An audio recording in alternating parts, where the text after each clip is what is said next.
Hello నమస్తే, నేను Ashok. Welcome to ప్రజాసేజ్దాన్ని. కూటమి సర్కారులో కొట్లాట మొదలైందా? కూటమి సర్కారులో పోరుకు మళ్ళీ ఎందుకు ప్రారంభమైంది?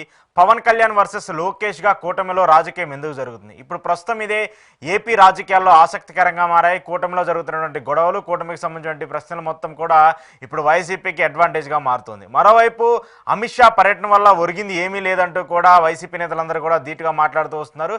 అమిత్ షాకు సంబంధించి జగన్మోహన్ రెడ్డికి సంబంధించిన రాజకీయాన్ని ఎందుకు ప్రశ్నించాలి, ప్రభుత్వానికి సంబంధించిన కార్యక్రమాలు కావచ్చు, లేదంటే ప్రభుత్వానికి సంబంధించిన డెవలప్మెంట్ వర్క్స్ మీద మాట్లాడాల్సింది అమిత్ షా ఎందుకు లోకేష్ని పవన్ కళ్యాణ్ని పక్కన పెట్టుకుని జగన్ గురించి మాట్లాడుతున్నారంటూ కూడా ఆరోపణలు వ్యక్తపరుస్తున్నాయి. ఏపీ తాజా రాజకీయాల మీద ఈరోజు ఇంటర్వ్యూలో మాట్లాడదాం. ఇంటర్వ్యూలో నాతో పాటు పార్టిసిపేట్ చేస్తున్నారు వైసీపీ నుంచి శేఖర్ రెడ్డి గారు. శేఖర్ రెడ్డి గారు నమస్తే. సార్ నమస్తే. ఏంటి ఫస్ట్ ఈ లోకేష్కి పవన్ కళ్యాణ్కి మధ్య ఆధిపత్య పోరు కంటిన్యూ అవుతుందా, లేదంటే వాళ్ళిద్దరి మధ్య ఏమైనా గొడవలు జరుగుతున్నాయా? సార్, గొడవలు జరగడం ఏంటి సార్? ముఖ్యమంత్రిగా ఉత్సవ విగ్రహంగా చంద్రబాబు నాయుడు గారు పెట్టారండి. కానీ మూల విరాట్ ఎవరో తెలుసా సార్? లోకేష్ బాబు గారు. ఓకే. ఆంధ్ర రాష్ట్ర రాజకీయాలను నిశ్చితంగా పరిశీలించే ప్రతి ఒక్క విశ్లేషకుడికి, రాజకీయ నాయకుడికి, మీడియా వర్గాలకి అందరికీ తెలుసు. ఇక్కడ డిఫాక్టో సీఎం గా లోకేష్ గారు పనిచేస్తా ఉన్నారు. ఇక్కడ ఆధిపత్యం ఎక్కడ ఉందండి?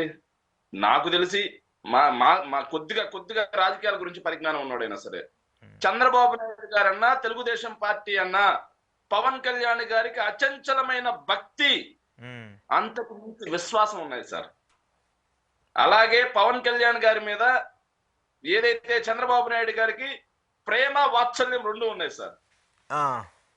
అవి ఎందువల్ల కుదిరా ఏమో తెలియదు కానండి, ఇది మొత్తం కూడా ఏంటంటే సోషల్ మీడియాలో వాళ్ళ అభిమానులు వీళ్ళ అభిమానులు కొట్టుకోవడానికి పనికి వస్తుంది.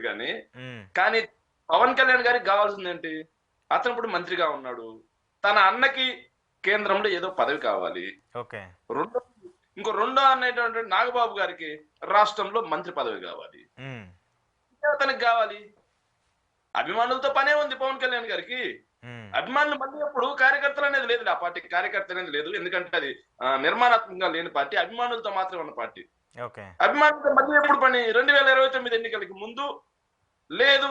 భగవంతుడి దయతో ఆంధ్ర రాష్ట్ర ప్రజల మేలు కోసం, ఆంధ్ర రాష్ట్ర ప్రజలని రాక్షస పాలన నుంచి గట్టెక్కించడం కోసం జమిలి వచ్చింది అనుకోండి ముందుగా, అప్పుడు అభిమానులు అవసరం అవుతాడు. అభిమానులు మళ్ళీ మైకి తీసుకొని ఊపదింపుడు ఉపన్యాసాలు రెచ్చగొట్టి, కులాన్ని తన వైపుకు తిప్పుకొని యువతని రెచ్చగొట్టి ఓట్లు వేయించుకుందామని, పబ్బం గడుపుకుందామనే మెంటాలిటీలో పవన్ కళ్యాణ్ గారు ఉంటారు.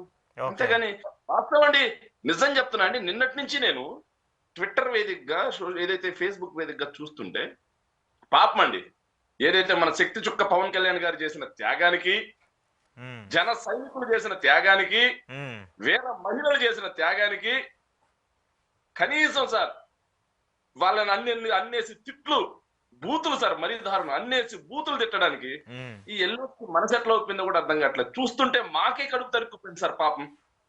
ఆ సైనికులు ఎలా తట్టుకుంటున్నారో ఏమో కానివ్వండి, అది ఏ స్థాయికి వెళ్ళిపోయిందంటే ఈ రోజు పిఠాపురంలో జన సైనికులు వర్మ మీద దాడి చేసే స్థాయికి వెళ్ళిపోయింది. అవును వర్మ గారు కూడా వ్యతిరేకమయ్యారు కదా, ఆయన కూడా లోకేష్ కి సపోర్ట్ చేస్తున్నారు. లోకేష్ డిప్యూటీ సీఎం అయితే తప్పేంటని కూడా మాట్లాడుతున్నారు. సార్ వర్మ గారి వ్యతిరేకం అవుతుంది సార్. పవన్ కళ్యాణ్ గారే రేపు ముఖ్యమంత్రిగా లోకేష్ గారిని అనౌన్స్ చేసినా సరే బేషరతుగా క్షమాపణ, ఏదైతే బేషరతుగా మద్దతు సిద్ధంగా ఉన్నాడంటే మధ్యలో జన సైనికులకి ఏంటి సార్ నొప్పి? అవునా? పవన్ కళ్యాణ్ గారే బేషరతుగా లోకేష్ గారికి మద్దతు తెలపడానికి రెడీగా ఉన్నారు సార్. ఓకే. ఎందుకంటే ఇప్పుడు మాత్రం ప్రభుత్వంలో నిర్ణయాలు మొత్తం కూడా ఎవరు తీసుకుంటున్నారు? చంద్రబాబు నాయుడు గారు తీసుకుంటున్నారా? కాదా, చంద్రబాబు నాయుడే కదా ఇప్పుడు పెద్దగా ఉండి ఆయనే కదా చేస్తుంది. సార్ నేను ఈ ఇంటర్వ్యూ మొదట్లోనే చెప్పాను సార్, చంద్రబాబు నాయుడు గారు కేవలం ఉత్సవ మూర్తి మాత్రమే. మూల విరాట్ అంటే డిఫాక్టో సీఎం గా, అన్ని శాఖలకి మంత్రివర్యులుగా లోకేష్ గారే వ్యవహరిస్తా ఉన్నారు. ఓకే. అదనలేని సత్యం, పొలిటికల్ వర్గాల్లో అందరికీ తెలిసిన సత్యం ఇది. ఇక దాచేది దాపరికం ఉంది. సో ఇవాళ రేపు ఒక 5 నెలల్లో 6 నెలల్లో మాకున్న ఇన్ఫర్మేషన్ ప్రకారం అయితే 2026కి ముందే లోకేష్ గారిని పట్టాభిషిక్తును చేయడానికి సిద్ధంగా ఉన్నారు. మరి లోకేష్ సీఎం అయితే పవన్ కళ్యాణ్ పరిస్థితి? ఆయనకి సైనికుడిగా పనిచేయడానికి పవన్ కళ్యాణ్ గారు సంసిద్ధంగా ఉన్నారు సార్. అలాంటి స్కోప్ ఉంటుందా? అలా పనిచేసే అవకాశం ఉంటుందా సార్? ఎందుకుండదు సార్? లేకపోతే లేకపోతే 21 సీట్లు ఇస్తే ఎందుకు తీసుకున్నాడు? ఉమ్, లేకపోతే సార్ ఇంకొక విషయం కూడా అర్థం కావట్లేదు. ఉమ్, వీళ్ళ డ్రామాలు ఎలా ఉన్నాయంటే, తెలుగుదేశం పార్టీ అండ్ జనసేన ఇద్దరు డ్రామాలు ఎలా ఉన్నాయంటే, రెండు పార్టీలు, నేను అభిమానుల గురించి చెప్పట్లేదు, పార్టీ అధినాయకత్వం గురించి చెప్తున్నాను సార్. ఓకే. సార్ వాస్తవంగా జనసేన పార్టీ అనేది పుట్టింది చంద్రబాబు నాయుడు గారిని అందరం ఎక్కించడానికి, చంద్రబాబు నాయుడు గారిని పట్టాభిషిక్తుని చేయడానికి మాత్రమే జనసేన పార్టీ పుట్టింది. ఉమ్, 2014లో ఎలాంటి పోటీ చేయకుండా బేషరతుగా బయట నుంచి బహిరంగంగా మద్దతు ఇచ్చి చంద్రబాబు నాయుడు గారిని పట్టాభిషిక్తుని చేయడానికి ఉమ్, పూనుకున్నదా. ఉమ్, 2019 వచ్చేసరికి చంద్రబాబు నాయుడు గారి ప్రభుత్వం మీద ఉన్నటువంటి ప్రభుత్వ వ్యతిరేక ఓటు బ్యాంకుని చీల్చాలి, దాన్ని మొత్తం కూడా పోలరైజ్ చేయకూడదు అని చెప్పేసి చంద్రబాబు నాయుడు గారు ఎలా చెప్తే అలా ఆడుతూ సపరేట్ గా పోటీ చేస్తారు. ఓకే. ఉమ్, ఆ ఎన్నికల్లో ప్రజలు తిప్పికొట్టడంతో వీళ్ళ డ్రామాల్ని ఉమ్, మళ్ళీ 2019 తర్వాత బీజేపీకి దగ్గరయ్యారు. ఉమ్, బీజేపీకి దగ్గరయ్యి మళ్ళీ చంద్రబాబు నాయుడు గారికి పొత్తు. ఉమ్, ఆ పొత్తు కోసం బీజేపీ తోటి నేను చివాట్లు తిన్నాను, తిట్లు కూడా తిన్నానని చెప్పాడు. ఉమ్, చూడండి చంద్రబాబు నాయుడు గారి మీద ఎంతటి ప్రేమ. మొన్నటి ఎన్నికల్లో ప్రభుత్వ వ్యతిరేకత ఓటు చీలకూడదు, చంద్రబాబు నాయుడు గారికి లబ్ధి చేకూరాలి. ఓకే. సో ఈ రోజు కూడా వాళ్ళ డ్రామాలు ఏంటంటే అండి, పవన్ కళ్యాణ్ గారు సచ్చీలుడు ఉమ్, అని పవన్ కళ్యాణ్ గారు చూపించుకోవాలి. ఈ ప్రభుత్వంలో జరిగేటువంటి ఏ తప్పుకు నేను బాధ్యుణ్ణి కాదు అని అతను నిరూపించాలి. మళ్ళీ 2029 ఎన్నికలకు ముందు ప్రభుత్వ వ్యతిరేకత ఎక్కువగా ఉంటే ఆ ఓటుని చేర్చడం కోసం సపరేట్ గా పోటీ చేస్తారు చంద్రబాబు నాయుడు గారి ఆదేశాల మేరకు. లేదు అంటే కలిసే పోటీ చేస్తారు. సో చంద్రబాబు నాయుడు గారు ఎలా ఆడమంటే అలా ఆడే కీలు బొమ్మ, తోలు బొమ్మ, మరబొమ్మ మాత్రమే పవన్ కళ్యాణ్ గారు, ఇది గమనించాలి. అవునా? ఆ సైనికులు పిచ్చోళ్ళు కాబట్టి పవన్ కళ్యాణ్ గారు చెప్పినట్టుగా రోజుకో బుధాన్ని వేసుకొని జెండా కూలీలని పేరు తెచ్చుకున్నారు, పాలేరు సేన అని పేరు తెచ్చుకున్నారు. ఆఖరికి మొన్నటి ఎన్నికల్లో వాళ్ళు ప్రాణాలు పెట్టి మోసారు తెలుగుదేశం పార్టీ జెండాని. ఆ జెండా మోసే కృతజ్ఞత కూడా లేకుండా తెలుగుదేశం పార్టీ కార్యకర్తలు సోషల్ మీడియాలో ఈ రోజు వాళ్ళని ఎంత హేళనగా అవహేళన చేస్తూ బండ బూతులు కూడా తెచ్చుకుంటున్నారు పాపం. ఓకే.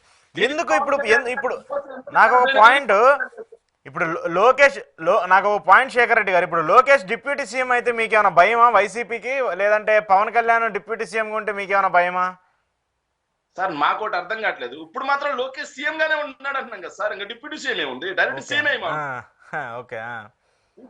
సీఎం గా ఎందుకు డైరెక్ట్ గా సీఎం ఏమంటున్నాం మేము. మాకెందుకు సార్, వాళ్ళ పార్టీ అది. ఓకే. వాళ్ళ పార్టీలో వాళ్ళు సీఎంలు ఇచ్చుకుంటారో లేకపోతే మంత్రులు ఇచ్చుకుంటారు, ఇంకోటి ఇచ్చుకుంటారు. పవన్ కళ్యాణ్ గారికి డిప్యూటీ సీఎం ఇచ్చారు, లోకేష్ గారిని డిప్యూటీ సీఎం చేయాలి అని ఒక చిన్న లీక్ స్టార్ట్ చేశారు సార్.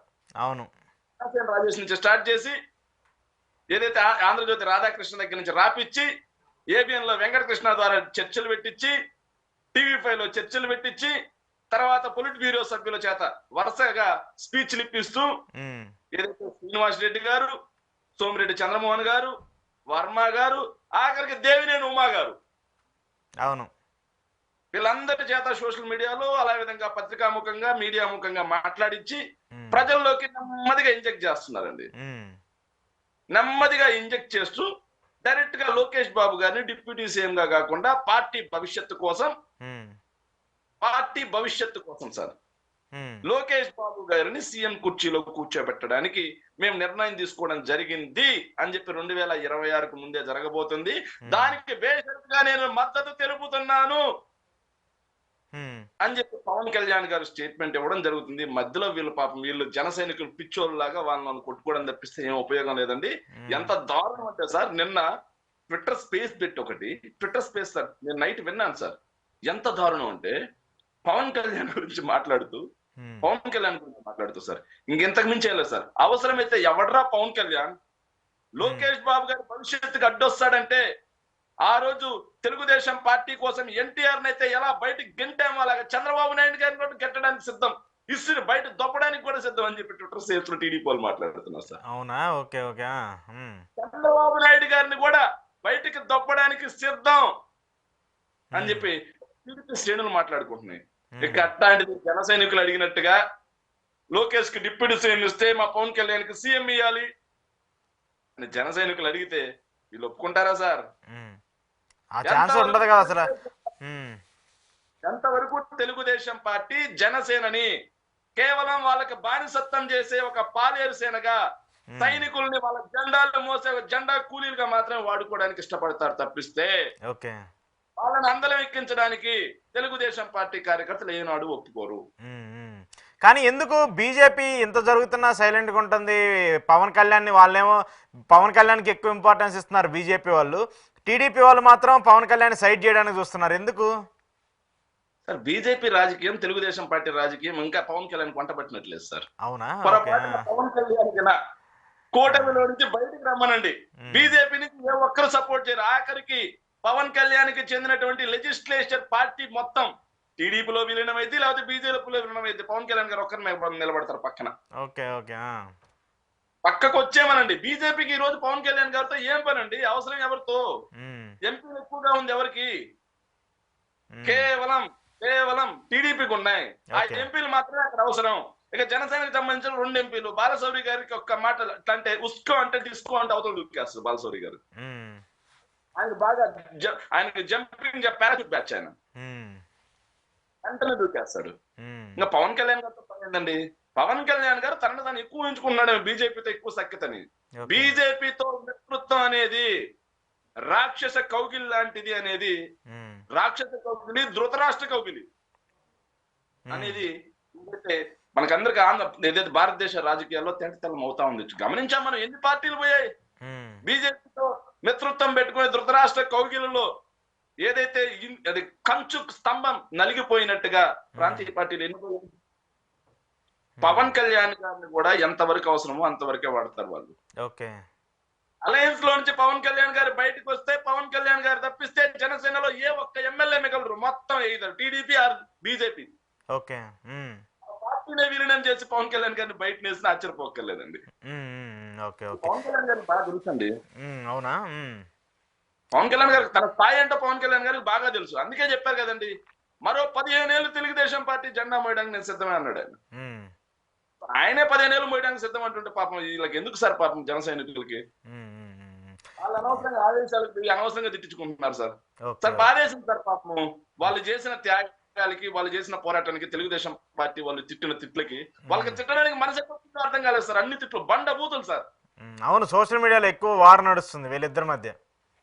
అది వింటుంటే జనసేన పార్టీకి తెలుగుదేశం పార్టీకి ఉమ్మడి ప్రత్యర్థులమైనటువంటి మాకే కడుపు తరుక్కుపోతా ఉంది. పాపం అన్ని రోజులు జెండా మోసిన వాళ్ళని తిట్టడానికి వీళ్ళు మెనసలు అవుతున్నా కూడా బాధ కలుగుతుంది సార్. పాపం వాళ్ళ పరిస్థితి ఏందో అన్ని తిట్లు తిట్టుకుంటున్నారు. ఓకే. ఓకే. ఏంటి ఇప్పుడు ఈ పవన్ కళ్యాణ్ గారు ఓకే, ఈ వ్యాఖ్యలు రాజకీయంగా అంతా ఓకే, కానీ ఎందుకు మిమ్మల్ని పదే పదే తలుచుకుంటూ ఉన్నారు? మీరు అధికారం కోల్పోయారు, 11 సీట్లకు పరిమితం అయ్యారు, మీరు ప్రతిపక్షంలో ఉన్నారు. అమిత్ షా వచ్చినా కూడా రాష్ట్ర ప్రయోజనాలను పక్కన పెట్టేసి జగన్మోహన్ రెడ్డి గురించి తలుచుకోవడం ఎందుకు? అంత ఇంపార్టెన్స్ ఎందుకు ఇస్తున్నారు మీరు? సార్ ఒకటి చెప్తాను చూడండి. నిన్న అమిత్ షా గారి మీటింగ్ లో సార్ జగన్మోహన్ రెడ్డి గారు ప్రతిసారి చెప్పేది అదే సార్, తెలుగు మీడియంతో పాటుగా ఇంగ్లీష్ కూడా నేర్చుకోండి, హిందీ కూడా నేర్చుకోండి అని చెప్పింది. అందుకే సార్ ఏదైతే అమిత్ షా గారు ఒక మాట చెబుతారు సార్, దాన్ని పురంధేశ్వరి గారు తెలుగులో తర్జుమా చేసేటప్పుడు ఇంకో మాట మాట్లాడతారు సార్. ఓకే. స్పష్టంగా చెప్పారు, 2014 నుంచి 19 మధ్యలో ఆంధ్రప్రదేశ్ రాష్ట్రం సర్వనాశనం అయిపోయింది. ఆ వీడియో అందరూ చూశారు. మ్యాన్ మేడ్ ఫెయిల్యూర్ అంటే చంద్రబాబు నాయుడు గారు అప్పుడు ముఖ్యమంత్రిగా ఉంది. ఎవరో మ్యాన్? చంద్రబాబు నాయుడు గారు కాదా? చంద్రబాబు నాయుడు గారి హయాంలో విధ్వంసం అయిందని చెప్తే వెంటనే తెలుగులో 2019 నుంచి 24 మధ్యలో ఆంధ్రప్రదేశ్ రాష్ట్రం విధ్వంసం. ఏంటి విధ్వంసం అంటే నాకు అర్థం కావట్లేదు సార్. వీళ్ళు విధ్వంసం అని మాట్లాడతారు సార్. అసలు వాట్ ఈస్ విధ్వంసం? విధ్వంసం అంటే ఏంటి? చంద్రబాబు నాయుడు గారి కంటే ఎక్కువ ఉద్యోగాలు ఇవ్వడం విధ్వంసమా? చంద్రబాబు నాయుడు గారి కంటే 3 రెట్లు ఎక్కువ పరిశ్రమలు తీసుకురావడం విధ్వంసమా? చంద్రబాబు నాయుడు గారి హయాంలో భ్రష్టు పడిపోయినటువంటి పాఠశాల విద్యని ఆకాశానికి తీసుకురావడం విధ్వంసమా? చంద్రబాబు నాయుడు గారి హయాంలో భ్రష్టు పట్టిపోయినటువంటి ఏదైతే మత్స్యకారుల్ని, నీలి వ్యవస్థని, నీలి విప్లవాన్ని, నీలి రంగంలో విప్లవాత్మక మార్పులు తీసుకొచ్చి దేశంలోనే ఆక్వా ఉత్పత్తుల్లో నంబర్ 1 స్థానానికి తీసుకురావడం విధ్వంసమా? ఎస్డిపిలో 16-17 స్థానాల్లో ఉన్న దాన్ని 4వ స్థానానికి తీసుకురావడం విధ్వంసమా? చంద్రబాబు నాయుడు గారి పేదల్ని 11% నుంచి 12% పెంచి 1% పేదల్ని పెంచితే జగన్మోహన్ రెడ్డి గారు దాన్ని 4.5%. అంటే దాదాపుగా 7.5% మందిని పేదరికం నుంచి బయటికి తీసుకురావడం విధ్వంసం. ఏంటి సార్ విధ్వంసం? కోవిడ్ లాంటి అధ్వాన్న పరిస్థితులను కూడా తట్టుకొని నిలబడి రాష్ట్రం ముందుకెళ్లడం విధ్వంసమా? ఓకే. మీరు డ్వాక్రా మహిళలను మోసం చేస్తే ఆసరా అనే పథకం ద్వారా 25,000 కోట్ల రూపాయల ద్వారా డ్వాక్రా మహిళలను ఆదుకోవడం విధ్వంసమా? ఏదైతే రైతులను మోసం చేస్తే రుణమాఫీ చేస్తున్నామని చెప్పి కోటాయి కమిటీలు వేసి అదే రైతులకు మేము 4 సంవత్సరాల మేనిఫెస్టోలో పెట్టి కూడా 5 సంవత్సరాల పాటు రైతు భరోసా ఇచ్చి రైతులకు అండగా నిలబడడం విధ్వంసమా? 4 పోర్టులు కట్టడం విధ్వంసమా? ఒక ఎయిర్పోర్ట్ కట్టించడం విధ్వంసమా? స్కూల్స్ కట్టించడం విధ్వంసమా? సచివాలయాలు కట్టించడం విధ్వంసమా? రైతు భరోసాలు కట్టించడం విధ్వంసమా? ఆఖరికి సార్ ఏజెన్సీ ఏరియాలో మిషన్ కనెక్ట్ పాడేరు ద్వారా 500 కోట్ల రూపాయలతో మౌలిక వసతులు కల్పించడం విధ్వంసమా? మీరు డెవలప్మెంట్ వర్క్స్ చేశారు కానీ చెప్పుకోలేకపోయారనేటువంటి వాదన కూడా ఉంది కదా, అందుకోసమే వాళ్ళు ఇప్పుడు పదే పదే మీ మీద ఆరోపణలు చేస్తూ ఉన్నారు. సార్ విధ్వంసం అనే దానికి ఇంకో మాట చెబుతున్నాను సార్. ఆఖరికి మన నరేంద్ర మోడీ గారి సాక్షిగా శంకుస్థాపన చేసిన ప్రతి ప్రాజెక్టు మేము తీసుకొచ్చింది అదే విధ్వంసం. ఎన్టీపీసీ, గ్రీన్ హైడ్రో ఎవరు తీసుకొచ్చారు సార్? జగన్మోహన్ రెడ్డి హయాంలో కదా కాంగ్రెస్ పార్టీ తీసుకొచ్చింది. దేశంతో పోటీ పడి మరి బల్క్ డ్రగ్ పార్క్ మన రాష్ట్రానికి తీసుకొచ్చింది ఎవరు సార్? వైఎస్ఆర్ కాంగ్రెస్ పార్టీ తీసుకొచ్చింది. వీటన్నిటిని నిస్సిగ్గుగా ఎవరికో పుట్టిన బిడ్డకి తన బారసాల చేసినట్టుగా చంద్రబాబు నాయుడు గారు, పవన్ కళ్యాణ్ గారు వాళ్ళ ఖాతాలు వేసుకుంటున్నారు. ఇది కాదా? మరి ఇప్పుడు వెళ్ళి ఏంటి ఇప్పుడు ఇవన్నీ చేశారన్నారు, దావోస్ పర్యటనకి వెళ్ళారు చంద్రబాబు గారు, లోకేష్ గారు. ఇక్కడ పెట్టుబడులు తీసుకురావడమే మా లక్ష్యం అనే విధంగా 10 లక్షల కోట్లకో 15 లక్షల కోట్ల పెట్టుబడులు రాబోతున్నాయి అని చెప్పేసి అక్కడ పర్యటనలో చెప్తున్నారు. ఏంటి ఇది సార్? చంద్రబాబు నాయుడు గారు 2014 నుంచి 19 మధ్యలో 4 సార్లు దావోస్ వెళ్ళారు సార్. 5వ సంవత్సరంలో లోకేష్ గారు దావోస్ వెళ్ళారు సార్. దావోస్ వెళ్ళినప్పుడు కుటుంబరావు అని చెప్పి, కుటుంబరావు గారు సార్, ఆయన పేరు రావట్లేదు, పరకాల ప్రభాకర్ గారు, ఇప్పుడు ఆర్థిక మంత్రిగా ఉన్నటువంటి నిర్మలా సీతారామన్ గారి భర్త సార్, ఆయన ప్రైవేట్ హోటల్లో ఏదైతే బెండకాయ వేపుడు ఇస్ దేర్, పాలకూర పప్పు ఇస్ దేర్, గోంగూర చట్నీ ఇస్ దేర్ అని చెప్పేసి విందులు కూడా ఏర్పాటు చేశారు సార్. 1,00,000 కోట్ల పెట్టుబడులు, 15 లక్షల కోట్ల పెట్టుబడుల వెల్లువ, వరద, సునామీ ముంచెత్తుతున్నాయని చెప్పి రాశారు సార్. ఈనాడు, ఆంధ్రజ్యోతి లాంటి ఎల్లో పత్రికలు, తెలుగుదేశం పార్టీకి చెందినటువంటి కరపత్రికల్లో రాశారు. అవన్నీ ఏ ఒక్కటైనా 5 ఏళ్లలో ఒక్క పరిశ్రమ దావోస్ నుంచి తీసుకొచ్చినటువంటి చరిత్ర చంద్రబాబు నాయుడు గారికి, తెలుగుదేశం పార్టీకి ఉంటే, ఎస్ మేము దావోస్ కెళ్ళి ఈ పరిశ్రమ తీసుకొచ్చాం, దీన్ని గ్రౌండ్ చేశాం, దీని ద్వారా ఎంతమందికి ఉపాధి కల్పించాం, దీని ద్వారా రాష్ట్రానికి ఇంత జిఎస్టీ పెరిగింది అని చెప్పి చూపించమనండి. కేవలం ప్రజాధనం అడ్డు పెట్టుకొని తనని తాను విజనరీగా ప్రూవ్ చేసుకోవడానికి, తన డబ్బా కొట్టించుకోవడానికి, తను ఏదో రాష్ట్రానికి ఏదో ఊడబెరుగుతున్నాను అని చూపించడం కోసం చంద్రబాబు నాయుడు గారు ప్రజా ధనాన్ని విచ్చలవిడిగా వృధా చేస్తున్న పర్యటనలు ఈ దావోస్ పర్యటనలు సార్.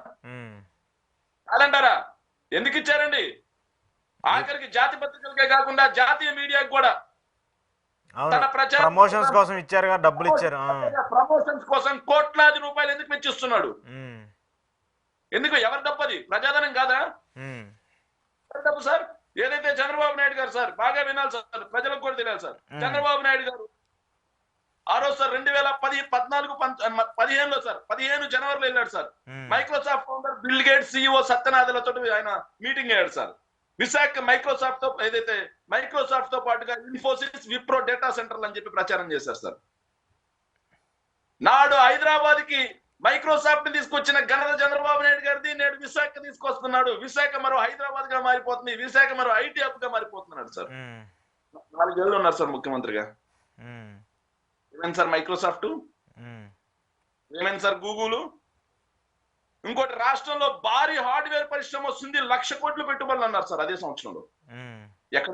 4 ఏళ్లలో. నెక్స్ట్ 2000 సార్, బాగా వినాలి, 2016లో సార్, 2016 జనవరిలో సార్, మియర్ బర్గర్, పిస్ట్లోన్ సంస్థల ద్వారా సోలార్ మాడ్యూల్ తయారీ యూనిట్ అన్నారు సార్. 2,000 కోట్లతో జర్జీ టెక్స్టైల్స్ ద్వారా మెగా టెక్స్టైల్ పార్క్ అన్నారు సార్. ఇండానీ గ్లోబల్ రిఫైనరీతో పాటు నెస్లే, పల్స్పన్ సంస్థల పెట్టుబడులకు ఆసక్తి అని చెప్పి రాశారు సార్. ఏమైనా సార్ ఆ 3 ఏళ్లలో కనీసం ఒక్కటైనా గ్రౌండ్ చేయగలిగారా? అక్కడి నుంచి కంపెనీలు ప్రతినిధులు రాలేదుగా. ఉమ్, అక్కడ ఎంఓయూ చేసుకున్నా అన్నారు, బాగుంది సార్. మరి అక్కడి నుంచి ప్రతినిధులు వచ్చి ఇక్కడ ఆంధ్రప్రదేశ్ ప్రభుత్వంతో కనీసం కన్సల్ట్ అయ్యారా? ఉమ్, మైక్రోసాఫ్ట్ ప్రతినిధులు వచ్చి మాట్లాడారా? గూగుల్ ప్రతినిధులు వచ్చి మాట్లాడారా? ఆ ఓకే. భారీ హార్డ్వేర్ ప్రతినిధులు వచ్చి మాట్లాడారా? ఉమ్, కేవలం చంద్రబాబు నాయుడు గారి ప్రచారం. వినండి సార్, 2017 సార్, మళ్ళీ ఐటీ హెల్త్ కేర్ రంగంలో జనరల్ అట్లాంటిక్ 43,000 కోట్లు పెట్టుబడులు అంట సార్. అవునా. జనరల్ అట్లాంటిక్ అంట సార్, అదేదో కంపెనీ. అది ఏదైతే 43,000 కోట్లు పెట్టుబడి అంట సార్. అలాగే విశాఖలో యూకేకి చెందిన ఇంటర్నేషనల్ హాస్పిటల్స్ 500 పడకల హాస్పిటల్ అంట సార్. అదే విధంగా విశాఖ ఫార్మాసిటీలో నోవార్టిస్ R&D కేంద్రం ఏర్పాటు చేసి ఇవన్నీ వచ్చినాయా మరి? ఎస్, ఎక్కడికి పోయారు సార్ ఇవన్నీ? నేను అడుగుతున్నా, ఇవన్నీ వచ్చినాయా అని అడుగుతున్నా. 2018లో సార్ కృష్ణపట్నం వద్ద సౌదీ అరామ్కో చమురు శుద్ధి కర్మాగారం అంట సార్. మా ఊరే సార్, నెల్లూరు. కృష్ణపట్నం దగ్గర సార్. అవును. చమురు సౌదీ అరామ్కో చమురు శుద్ధి కేంద్రాలు అంట సార్. అదే విధంగా గూగుల్ యాక్సెంచర్ డేటా సెంటర్లు అంట సార్. గూగుల్ యాక్సెంచర్ డేటా సెంటర్లు అంట సార్. ఓకే. విశాఖపట్నంలో సార్ వాళ్ళు చెప్పింది. ఆర్టిఫిషియల్ ఇంటెలిజెన్స్ లో హిటాచి పెట్టుబడులు అంట సార్. మరి ఏమయ్యాయి సార్ ఇవన్నీ? ఆఖరికి ఈ రోజు సార్ నిస్సిగ్గుగా చంద్రబాబు నాయుడు గారు ప్రజల్ని ఎంత మోసం చేస్తాడు, ఎంత దారుణంగా వంచిస్తాడు, ఎంత దారుణంగా ప్రజలను తప్పుదో పట్టిస్తాడు అనడానికి ఒక్క చిన్న ఉదాహరణ sir. Andhra Pradesh with semi conductor manufacturing facility to launch in Andhra Pradesh with 14,000 crores investment. అంటే వీళ్ళు చెప్పింది ఏంటంటే సార్, ఆంధ్రప్రదేశ్ లో సెమీ కండక్టర్స్ మైక్రో చిప్స్ కోసం అని చెప్పేసి ఇండి చిప్ అనే ఒక సంస్థ 14,000 కోట్ల రూపాయల పెట్టుబడులు ఓర్వకల్లు కర్నూలు దగ్గర పెడుతుంది అని చెప్పేసి ప్రచారం చేశారు సార్. ఈ రోజు ఎంఓఎల్ చేసుకున్నారు సార్. వాస్తవానికి అది ఈ రోజు నుంచి 10 రోజుల ముందు సార్, 10 రోజుల ముందు మాత్రమే ఆ సంస్థ వచ్చేసి సందీప్ గార్గ్ అనే ఆయన ఆ సంస్థను నెలకొల్పాడు సార్. ఓకే. కేవలం ₹1 కోటి పెట్టుబడి, ఇనిషియల్ ఇన్వెస్ట్మెంట్ ₹1 కోటి ఆ కంపెనీని నెలకొల్పాడు. కేవలం 10 రోజుల ముందే. 10 రోజుల ముందు ₹1 కోటి స్థాపించబడిన సంస్థ 14,000 కోట్ల రూపాయలు పెట్టుబడి ఎలా పెడుతుంది సార్? ఓకే. ఓకే. దీంట్లో ఇంకో మతలబ్ ఏంటో సార్ తెలుసా సార్? ఆయన కంపెనీని నెలకొల్పక ముందే లోకేష్ బాబు గారిని కలుస్తారు. మొన్న 10 రోజుల క్రితం కంపెనీ నెలకొల్పారు, దానికన్నా 20 రోజుల ముందే లోకేష్ బాబు గారిని కలుస్తారు. 14,000 కోట్ల రూపాయలు పెట్టుబడి పెట్టడానికి ఇంట్రెస్ట్ గా, అసలు కంపెనీయే లేదు, 14,000 కోట్ల రూపాయలు పెట్టుబడులు పెట్టడానికి ఇంట్రెస్ట్ చూపిస్తున్నారు అని చెప్పేసి చెప్తారు. ఏంటి సార్ ఇది? మోసం కాదా? ప్రజలు తప్పుదో పట్టించడం కాదా? అంటే లేని పెట్టుబడులను సృష్టించి, లేని పెట్టుబడులను చూపించి ప్రజలను తప్పుదో పట్టించి ప్రజలను మభ్య పెట్టడం కోసం చేసేటువంటి కాదా? కానీ మీరు అన్నారు సార్ ప్రచారం చేసుకోలేదని వైఎస్ఆర్ కాంగ్రెస్ పార్టీ అధికారంలో ఉండగా 1,00,000 కోట్లకు పైగా పెట్టుబడులను మేము గ్రౌండ్ చేసాం, పేపర్ల మీద కాదండి. వాటికి సాక్ష్యమే మొన్న పవన్ కళ్యాణ్ గారు వెళ్ళి గ్రీన్ కోన్ చూపించారు మాకు. ఆయన ఈ మధ్య స్టార్ క్యాంపెయినర్ గా మారారు సార్. కూటమిలో ఉండి కూడా మాకు స్టార్ క్యాంపెయినర్ గా మారాడు ఆయన. అదే విధంగా వాళ్ళు అధికారంలోకి రాగానే చంద్రబాబు నాయుడు గారు శ్రీ సిటీకి వెళ్ళి డైకిన్, బ్లూ స్టార్, యాంబర్ లాంటి సంస్థలన్నింటినీ కూడా చూపించారు. సో అది కాదా సార్? మరి ఎందుకు ఈ ఆరోపణలు, ఎందుకు ఇప్పుడు ఈ రాజకీయాలకు సంబంధించి ఇలా మార్పులు వస్తున్నాయి? నిన్న పవన్ కళ్యాణ్ గారు కూడా కొంతమంది సినిమా ఇండస్ట్రీకి సంబంధించిన కొంతమంది వ్యక్తులు, పీపుల్ మీడియా ఫ్యాక్టరీ వాళ్ళు కూడా ఏదో ఒక ఎలక్ట్రిక్ వెహికల్స్కి సంబంధించి ఒక కంపెనీని కూడా నిర్మించబోతున్నారు. దానికి కూడా 12,000 కోట్ల రూపాయలు ఏదో పెట్టుబడులు పెడతామని చెప్తున్నారు. గతంలో కూడా జగన్మోహన్ రెడ్డి వచ్చినప్పుడు మేము పెడతామని వస్తే జగన్మోహన్ రెడ్డి లంచం అడిగారు, అది ఇది అని చెప్పేసి ఆరోపణలు చేశారు. మరి ఇప్పుడు పవన్ కళ్యాణ్ గారు వచ్చిన తర్వాత ఆ కంపెనీకి గ్రీన్ సిగ్నల్ ఇస్తూ కూడా కొంత భూమిని కూడా అలాకేట్ చేస్తామని చెప్తున్నారు. ఏం చెప్తారు దానికి? సార్, పీపుల్ మీడియా ఫ్యాక్టరీ అనేది సినీ రంగంలో పెట్టుబడులు పెట్టేటువంటి ఒక సంస్థ, సినిమాలకు నిర్మాతగా వ్యవహరించేటువంటి ఒక సంస్థ. దానికి ఈ ఎలక్ట్రానిక్ ఏదైతే వెహికల్ మ్యానుఫ్యాక్చరింగ్ సెక్టార్ లో దానికి ఎలాంటి అనుభవం లేదు. ఓకే. దానికి ఎలాంటి అనుభవం లేదు. లేని సంస్థకి తీసుకొచ్చి ఎన్ని ఎకరాలు ఇచ్చారో తెలుసా సార్? 1,800 కోట్ల రూపాయలు పెట్టుబడులు పెడుతుందంట. 1,200 ఎకరాలు కేటాయించారు సార్. ఏదైతే కర్నూలు రైల్వే స్టేషన్ నుంచి 3 కిలోమీటర్ల దూరంలో, అంటే కర్నూలు సిటీ నుంచి కోతవేటు దూరంలో ఎకరా 4 కోట్లు పలికే చోట ఓ ఓకే 1200 ఎకరాలు, అంటే దాదాపుగా 5,000 కోట్ల రూపాయల భూ పంజరం జరిగింది సార్. సో దానికి ఎలాంటి ఈవీ సెక్టార్ లో, ఎలక్ట్రానిక్ వెహికల్ మ్యానుఫ్యాక్చరింగ్ సెక్టార్ లో దానికి ఎలాంటి అనుభవం లేదు అసలు. ఓకే అదేదో నువ్వు టెస్లా తీసుకొచ్చుంటే సరిపోయింది అదిగా. ఆఖరికి సార్ ఇంకో విషయం ఏంటో తెలుసా సార్, మీరందరూ కియా కియా కియా అంటారు కదా సార్, కియా ఇన్వెస్ట్మెంట్ 18,000 కోట్ల రూపాయలు అయితే దానికి కేటాయించింది 600 ఎకరాలు మాత్రమే. ఓకే కానీ ఇక్కడ 1,800 కోట్ల రూపాయలకి 1,200 ఎకరాలు కేటాయిస్తున్నారంటే ఎవరి కోసం ఈ భూ సంతర్పణం జరుగుతుంది, ఎవరి ప్రయోజనాల కోసం ఈ భూ పందేరం జరుగుతుంది అని చెప్పి ముఖ్యమంత్రి చంద్రబాబు నాయుడు గారు రాష్ట్ర ప్రజలకి ఖచ్చితంగా బహిరంగంగా తెలియజేయాల్సిందే సార్. సో ఇవన్నీ కూడా సార్ భూ పందేరాలు. మేము ఇంతకు ముందు కూడా చెప్పాం సార్, జాకీ వెళ్ళిపోయింది అన్నారు సార్. జాకీకి భూ పందేరం చేశారు, కోట్లాది రూపాయలు విలువైనది, కనీసం తట్టడి మట్టి లేదు అక్కడ. అదే విధంగా లులుకి 1,000 కోట్ల రూపాయల విలువైనటువంటి విశాఖలో భూముల్ని భూ పందేరం చేశారు 2017లో. 18, 19, 2.5 సంవత్సరం పాటు కనీసం తట్టెడు మట్టి ఒక్క ఇటుకు కూడా వేయలేదు వాళ్ళు. మీరు అవన్నీ రద్దు చేసుకుంటూ వచ్చారుగా సార్. చంద్రబాబు నాయుడు గారి సామర్థ్యం ఎలా ఉంటుందంటే సార్, మొన్న తెలంగాణ హైకోర్టు ముట్టికాయలు వేసింది మర్చిపోయారేమో. ఐఎంజీ భరత తాను అధికారంలో ఉండగా తనకు కమిషన్లు ఇచ్చేవారు, తన ఎన్నికలకు సహకరించేవాళ్ళు, తన ఎన్నికల్లో విడిగా డబ్బు ఖర్చు పెట్టగలను అని హామీ ఇచ్చే సంస్థలకి రాష్ట్ర ప్రజలందరూ సంపద అయినటువంటి భూములని అడ్డగోలుగా, అవినీతి పరంగా, ఎలాంటి అసంబద్ధంగా వీటన్నిటినీ కూడా దోచిపెట్టాడు అనడానికి 1995 నుంచి 2004 మధ్యలో హైదరాబాద్ నగర శివార్లలో వేలాది కోట్ల రూపాయలు, లక్షలాది కోట్ల భూముల్ని తన అనునీయులకు ఎలా కట్టుబెట్టాడో, అలాగే చంద్రబాబు నాయుడు గారు 2014 నుంచి 19 మధ్య కూడా అమరావతిలో ఎలా భూపందారం చేశాడో, అలా మళ్ళీ 2024 నుంచి 29 మధ్యలో రాష్ట్రంలో మిగిలి ఉన్న భూములన్నింటినీ తన అనునీయులకి కట్టబెట్టడానికి సిద్ధపడ్డాడు సార్. దాన్ని అభివృద్ధి అని చెప్పి 4 మీడియా సంస్థలు చంద్రబాబు నాయుడు గారు తానా అంటే తద్దినానా అనడానికి పవన్ కళ్యాణ్ గారు. ఓకే అయితే ఇప్పుడు మీరు కంక్లూడ్ చేస్తే నాకు పాయింట్ చెప్పండి. ఓకే, రాజకీయంగా ఆరోపణలు ఒకరి మీద ఒకరు చేసుకుంటూ ఉంటారు, మీ పార్టీకి సంబంధించి మాట్లాడుతూ ఉంటారు. కానీ ఎందుకు ఇప్పుడు రాజకీయం ఎలా తయారైంది పార్టీకి సంబంధించి? జగన్మోహన్ రెడ్డి పదే మాట్లాడుతూ వచ్చారు గతంలో, కూటమి అధికారంలోకి వచ్చే ప్రజల శ్రేయస్సు కంటే కూడా వాళ్ళ రాజకీయం కోసం ఎక్కువగా రాజకీయం జరుగుతుంది ఏపీలో అన్నారు. తద్వారా ఇప్పుడు ఏదైతే చూస్తున్నామో అలానే రాజకీయం జరుగుతుంది. ఏంది జగన్మోహన్ రెడ్డి గారు ముందుగా గెస్ట్ చేసి అలా మాట్లాడారా, లేదంటే కూటమి ఎక్కువ కాలం నిలబడదని చెప్పేసి ఆయన అలా మాట్లాడారా? సార్ ఒక మాట చెప్తాను సార్, ఒక నాయకుడు అనేవాడికి దృఢమైన సంకల్పం, చిత్తశుద్ధి ఉండాలి సార్.